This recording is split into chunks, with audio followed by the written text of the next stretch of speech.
సమయంలో ఇంకా 3 కాదు మనం పక్కా 8 సంవత్సరాలు ఉంటాం ప్రభుత్వం. ఎలాంటి వసతులు కావాలి అంటే ఇప్పుడే జగ్గారెడ్డి గారు రావడం మరి చెప్పడం జరిగింది.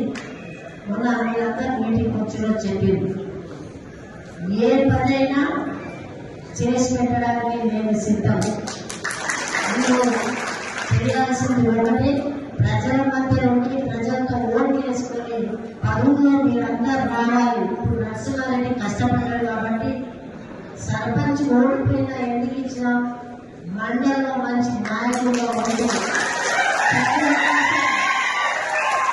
ప్రజల కోసమే తన సేవను చేస్తున్నాడు కాబట్టి జగన్ మరి మీ అందరి మధ్యలో ఉన్న వ్యక్తే నరసింహారెడ్డి కాబట్టి కట్టుకొని పోదాం, మరి కలిసికట్టుగా పనిచేసి మనం ప్రభుత్వానికి మంచి పేరు తీసుకుంటాం. ఎందుకంటే ఇప్పుడు జనరల్ వచ్చిన మరి కరెక్ట్ టైంకు మరి ఎమ్మడి నరసింహారెడ్డికి ఇప్పుడు పదవి వచ్చింది. మరి అందుకున్న పవర్తోని అందరికీ సహాయం చేస్తామని తెలియజేసుకుంటూ మరి